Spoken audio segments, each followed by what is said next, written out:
श्रीकृष्णाय परमात्मने नमः। श्रीमद्भगवद्गीता अथ प्रथमोऽध्यायः। अर्जुन विषादयोगः। 38, 39 శ్లోకాలు చెప్పుకుందాం.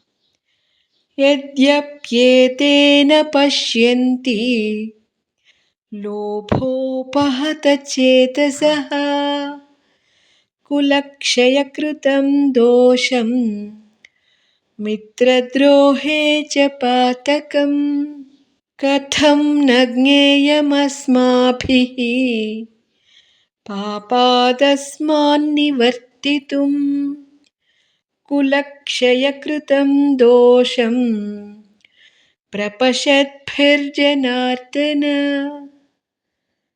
కొంచెము స్పీడ్గా.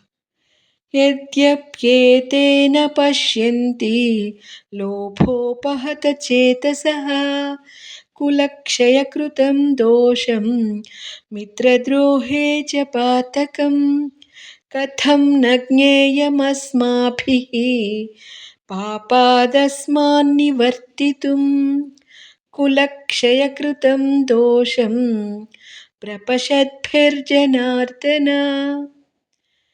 భావము: ఓ కృష్ణ, రాజ్య లోభముతో భ్రష్టచిత్తులైన దుర్యోధనాదులు వంశనాశనము వలన కలుగు దోషమును, మిత్రద్రోహము వలన కలుగు పాపములను ఒకవేళ వారు ఎరుగకున్నచో, ఆ రెండింటినీ బాగుగా తెలిసిన ఎట్టి మనము ఏల ఈ పాపకృత్యముల నుండి విరమింపకూడదో అర్థము కాకున్నది అని శ్రీకృష్ణ భగవానుల వారితో అర్జునుల వారు పలుకుతున్నారు.